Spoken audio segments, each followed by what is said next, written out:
welcome to the Karen Kenney Show. This is the place where we take a no bullshit look at life's little lessons. Here, together, we find the spiritual glory in even the most wicked hard story. This is a journey from fear back to love and how we can find our greatest strength and happiness in some of the most unlikely places. I believe that if you're willing to change your mind, you can totally change your life. So, are you ready to rewrite your story and choose to live free? Let's do this.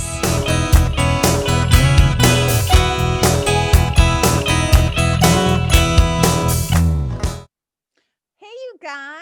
Welcome to the Karen Kenney Show. Switching it up, you guys. Keeping it funky fresh for you. Welcome. I am so happy to be here. And here's what we're going to talk about today, you guys. I'm going to dive right in. No messing around. Straight to the point. This is what I'm talking about. I'm going to call it, I think I'm going to call this sucker, Stop Apologizing for the Woo. The woo, like WOO, sometimes also called woo-woo, right? People go, oh, she's so woo-woo. It's all woo-woo. And there's a reason why I'm talking about this. And I'm going to keep this one short and to the point. But I felt like it was something that I wanted to talk about because, when I'm out in the world, talking to people, listening to people, learning from people, paying attention to what's happening out in social media land or coaching land or teaching land or fucking book land or reading land or whatever. And I'm out there and I'm paying attention. And I often hear at some point in somebody's conversation, something that sounds like this. I'm about to go all woo on you. Or I apologize for going all woo on you. Or somebody will say something like in a comment, right? Or make a commentary about, oh, Jesus, now we're getting all woo woo. And I was just like, oh, like every time I hear that, and especially if I hear that from a leader, from somebody who calls themselves or considers themselves a quote unquote, I'm making the little quote fingers, influencer, which just makes me want to stab myself in the fucking eye every time I hear that word. We're all, first of all, let me just say this. We're all influencing each other all the time. We all, there in Course in Miracles, it says there are no neutral thoughts. So every thought that you think, it like has a ripple effect. We're all influences. Just because you have 1,000 gazillion followers doesn't make you any more special or important. We're all influences. Some people just might do it in a more public way, but there are people who influence in very private ways, but lots of people. It's a ripple effect and it's just more quiet. That's all. So that's all I'm going to say about that. And we're back. Okay, Kay, we're back to the woo. So especially if there's a leader or somebody who has a lot of followers, or they have a big program where a lot of people are listening to them and learning from them. And there's a reason why I'm not picking on these people. But I want to call it out because it's something that I see. Sometimes my old business coaches used to say to me, if you want to create content or you want to talk about something, they would ask you a very straight question. They'd go, what pisses you off in your, what's something that pisses you off in your field, or something that you see in your, whatever you want to call it, your profession or whatever, right? And I'm like, oh my God, let me make a list. But one of the things that's been kind of coming up lately, and it's not so much that this pisses me off, it really just kind of makes me roll my eyes a little bit. And there's a reason why, and I'm going to explain it. And again, let me be wicked clear. I am not judging the people who say that, meaning I'm simply pointing out a behavior that I don't think serves them or their people. And if I'm especially in their program, I'm one of their people, I don't think it serves me either. So I'm like, oh, I'm just going to bring it up and talk about it because I've never heard anybody talk about this before. And I like to talk about things that catch my eye. And I think, I think sometimes we all get, well, that's not true. I think we all get a divine assignment. We all have an individual curriculum. And one of my individual curriculums is to talk about things sometimes that other people aren't talking about. And it doesn't make me special or whatever. It's just that I happen to see things through a certain perspective or lens, just like you see things through a certain perspective or lens that you could reflect back to me, right? So I was on a call. The other day, and this is on a call with somebody who has a really big platform and influences thousands of people. And I heard him say, um, I'm sorry, I'm going to get a little woo on you right now. And I was like, why are we saying I'm sorry? Why does everybody feel the need to apologize for the woo, or to lead with a warning, like I'm about to go all woo on you, like all the adults in the room can't handle it, and we have to go like, ooh, I got to prepare because there's some woo coming, right? I'm just like, what the? So I kept sitting there and I'm thinking, what is this all about? So first of all, let me stop and like break it down a little bit. Right? If you look up in, like, call it the slang dictionary or the urban dictionary or whatever, right? Woo or woo woo used to mean somebody that was like flighty or flaky or kind of into the supernatural, the metaphysical, like into crystals and seances and like ghosts and like tarot cards and readings and like all this stuff, right? And so they would kind of look at that as like, oh, woo woo, again with the air quotes, that's all woo woo. But it was really a way to disempower and to, what's the word I'm looking, degrade, right? To talk down to make less serious, to not take somebody seriously because it was all woo. But here's what's so interesting to me. I think the way that most people, they might still mean that a little bit. And it's definitely like, if anybody was paying attention to the 2020 presidential race, like back in the beginning when there was a lot of different candidates that were stepping forward, my beloved friend and longtime mentor, Marianne Williamson, was one of the people that was running for president. And I actually had her on the podcast. If you want to go listen to that, just go back to the older episodes, you'll find it. And one of the things that I kept seeing in the way that the media like talked about her is like, they would be like, oh my God, like she's so woo, like what's all this about? Like talking, like, and everybody kept saying all this shit about, and I'm like, oh yeah, you're totally freaked out because this is a person who's not showing up as a total politician. This is a person who is showing up with language about love and fairness and justice and peace. She was coming at things from a totally different perspective. She was also, it was so fascinating because she was on one of the late night shows after everybody had been like, all, everybody was like going crazy, like online, Twitter, and like everybody was like kind of coming after her. Like, who is this lady? Like, she was so weird and like whatever. And then she would go on late night, talk shows.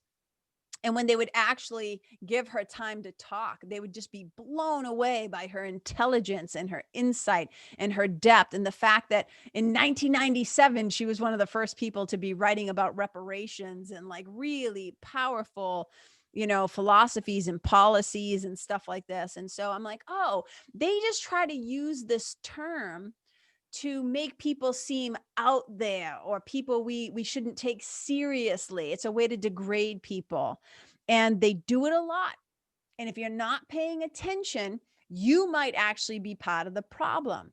So back to the story. So I'm in this group call, a coaching call thing, and I'm listening. It's a Q&A call, whatever it is. And I heard the guy say, I'm about to go all woo on you. And again, like it was an apology. And I'm like, can we stop apologizing for the woo? Because as somebody who is a spiritual mentor, right? I'm like, it's not all, I always say it, like, I dwell in the realm of spirituality, which is the realm of mysticism, which is in the realm of, mythology, like maybe a little bit. I'm not going to say I'm religious. It's not, and I'm not saying that that's a bad thing, but what I'm saying is I kind of dwell in the land of miracles, right? I kind of dwell in the land of love and forgiveness and healing and like all these things, because what people are really saying, especially people in the business world, when they feel like they have to make an apology for about to get all woo woo, what they're really apologizing for is, I'm now about to say something that might, God forbid, sound a little spiritual. Because so often the woo woo that they're apologizing for is really about personal development. Like as soon as they start to step into the field or the realm of personal development or spirituality, or principles and practices and perspectives of spirituality. Like they're just like, oh God, we're about to go deep. We're about to go into dangerous territory. You guys might not like this. And I'm like, please don't do your people a disservice. Please don't think that they can't handle it. Maybe you're going to be the first one to expose them to these thought systems or these ways of thinking about mind, call it mind shifts or mind perspectives or mind training, meditation, prayer, contemplation, journaling, right? Like there's 1,000 ways, right? And if you're as a leader apologizing for it, then you automatically send the signal that maybe they should be a little ashamed of it or uncomfortable about it or not want to talk about it either.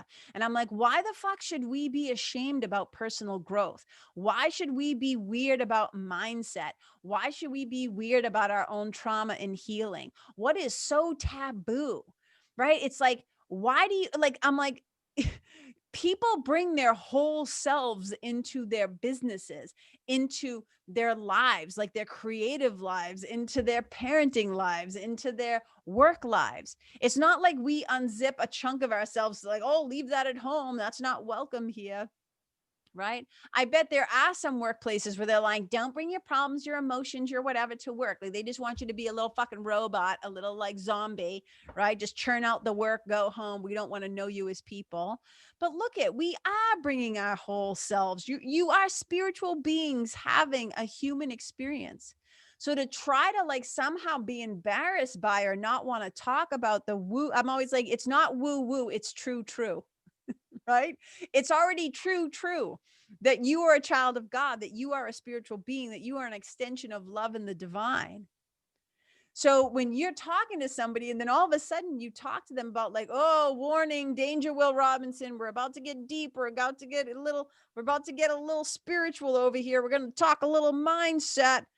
It's just like, it's not, I'm like, why are we doing that? Because it's silly. At this point, it's silly. The old way of doing things, these old systems are clearly not working. And my old business mentor, my friend Bill Barron, he used to say, if you want to know yourself, start a business. I say to writers all the time too, you want to know yourself, write something, right? Oh, right? Write a book. Go ahead to see what happens, right? You really want to get to know yourself. But it's like we have to know ourselves. And part of knowing ourselves, especially if you're running a business, is you better know what makes you tick. You better know what your fears are, your traumas are, your bullshit stories are. You better know both your bullshit and your brilliance. And that's actually how things get done. I've talked to so many business coaches of all kinds. I don't care if you start calling yourself an intuitive this, a shaman that, a friggin' spiritual whatever. Right? All the business coaches trying to put on the new names. But here's the deal. If you're a business coach, you can have all the strategy shit in the world. But if you don't know how to help people on that deeper level, the quote unquote woo, then they're never going to take action, because that's actually where people get hung up. They get hung up in the places where their mind isn't right. And I'm not saying it like, oh, they're crazy, not right. What I mean is that where there are places where there is a lack of love, where there is fear, where there is resistance or scarcity or feeling like you don't matter or who am I to do this thing, strategies are implementable. Systems are implementable. But if a person cannot get out of their own fucking way, there's not going to be any business. There's not going to be any quote unquote 6-figure months or years or all that bullshit, right? It's like people are like, oh, money mindset. It's like, yeah, mindset. This is the personal development and spiritual piece. And why are we going to keep apologizing for it? It is just, to me, immature. It's not necessary. We have to stop it, because it's like we're trying to make this thing seem like it's like taboo and we shouldn't talk about it. But it's the heartbeat of everything. Most people are creating businesses, right? Because of their why. because something happened to them and they became inspired, or they overcame something, or they learned something, or they have this new powerful perspective. They made it out of the fire and now they want to go back with the buckets of water and put other people out. So they have to have an understanding of their deeper self. That's the woo. It's not woo woo. I always say it's true, because what we're talking about here is people's intuition. We're talking about people's instincts, their gut instincts, how they feel, their emotional body. It moves beyond rational facts and figures and numbers and bank accounts and all that shit. That stuff is like I would say is almost like the effect of getting your mind right, of doing the personal work. I talk about this work that I do, like, I say it's like spiritual reclamation and personality rehab, right? This is like spiritual and personality rehab. And in my work, and I just start there because I know that this affects everything else you do. People sometimes try to do it backwards. It's like, oh, I want to meet the man of my dreams, or I want to have a business where I make this much money. I want to retire my whoever. Like, everybody's got these stories, right? And I'm like, well, good luck doing that until you get your shit together. So I just start there. I just come right out and say, spiritual mentor, raise my hand. Gonna help you put some tools in your spiritual toolkit. Hey, you want to come and talk about these things? I created a place called The Nest, little spiritual membership, because being human is a fucking ongoing problem. Being human is hard, people, because we forget that we're spiritual beings and we try to come at the situations with strategy, with systems, like with all this stuff, with the funnels. And I'm always like, fuck the funnels. It's about flow. And the flow state is the most natural state you can be in, because it is the state where you exist without a lot of fear. It is the state where you exist, where you are tapped into the divine, where you are tapped into your own inner teacher, your own inner knowing, the inner guru. You are the light of the world. And if you can tap into the light by plugging into source, why would we want to apologize about that? Look, people, sure, can people make money? Right? I've known a lot of like really unhealthy, emotionally, mentally, spiritually people have made a lot of money, but it won't last. Or they'll make a lot of money, but they won't be happy because they haven't done the true stuff first. They haven't done the true work first.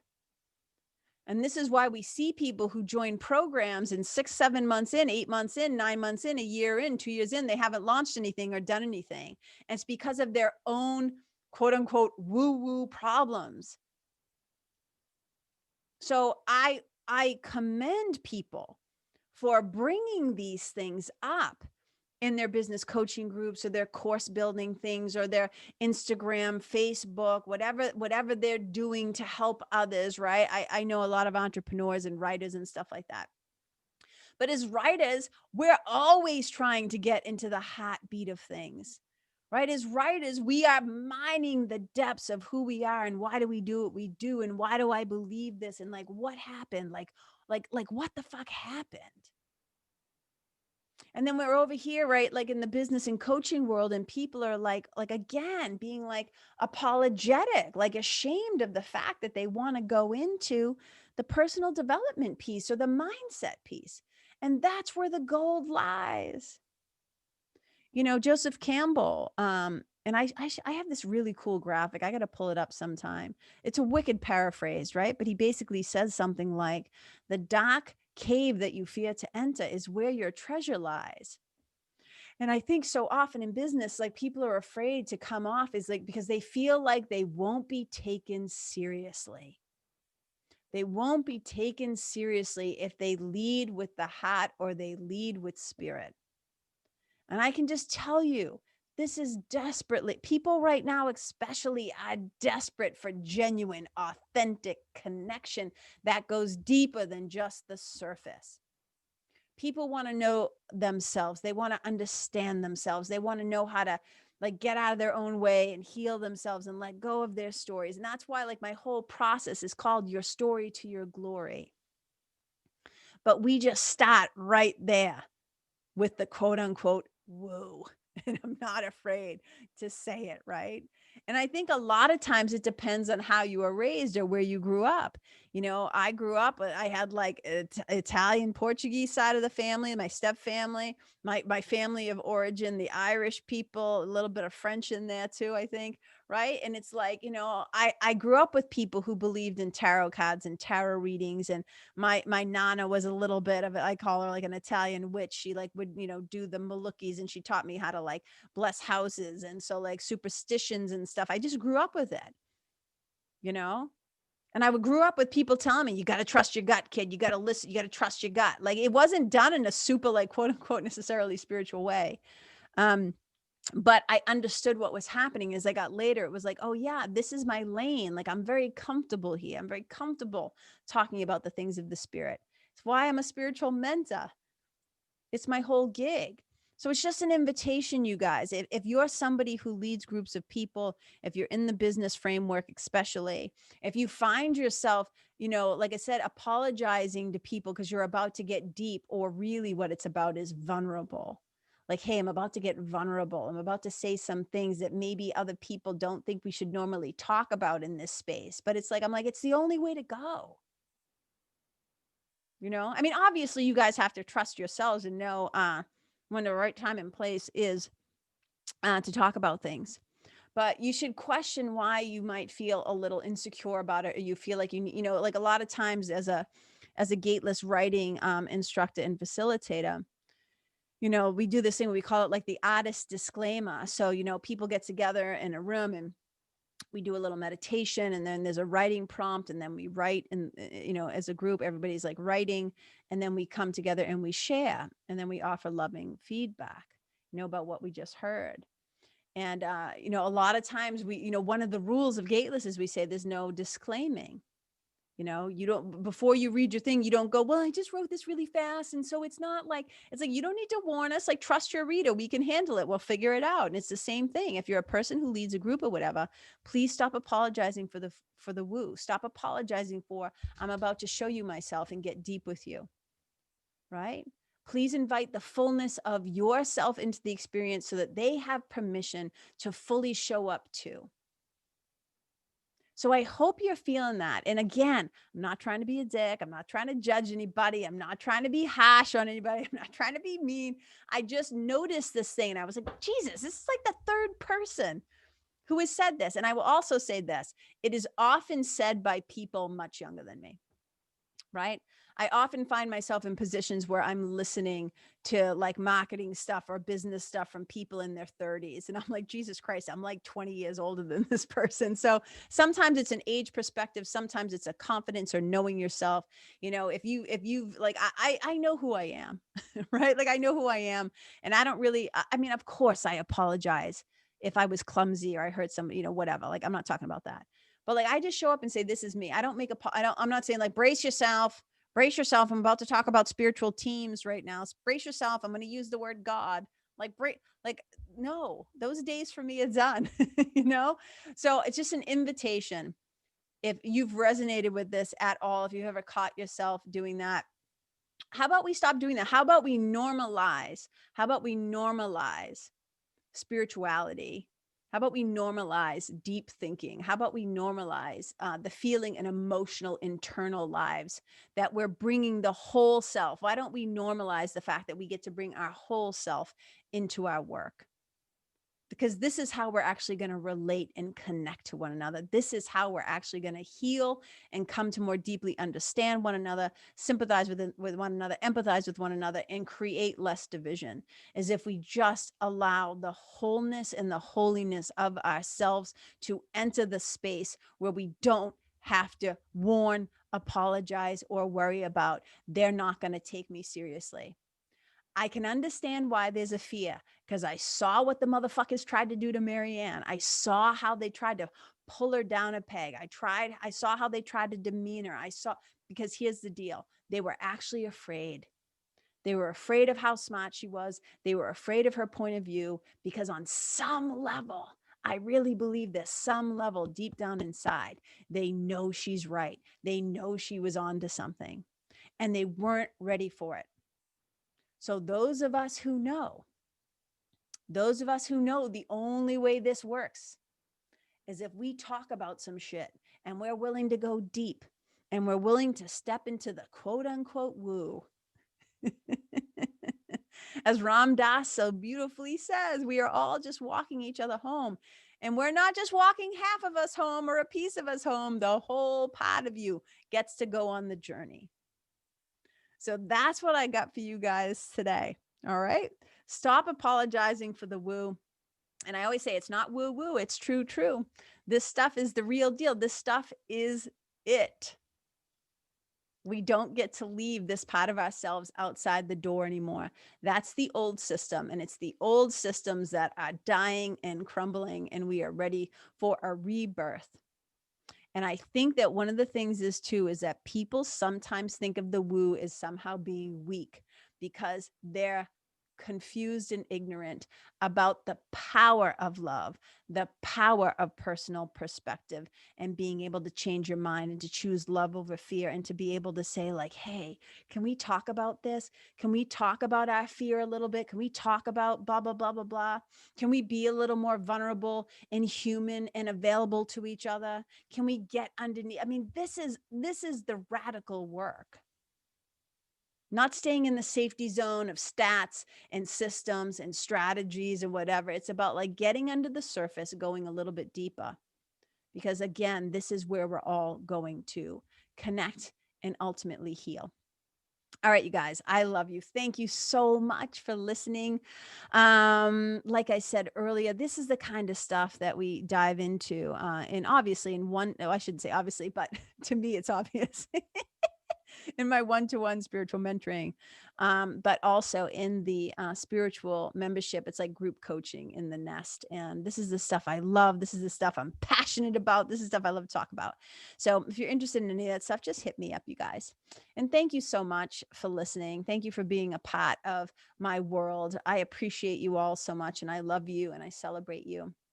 And I always love to hear what you think about the episodes of the show. I hope in some way this was valuable for you. So you guys, wherever you go, may you leave the people, the place, the animals, the environment, the whole kit and caboodle better than how you found it. Wherever you go, may you be a blessing. Hey, you guys, thank you so much for tuning in to this episode of the Karen Kenney Show. I super duper appreciate your time, friendship, and support.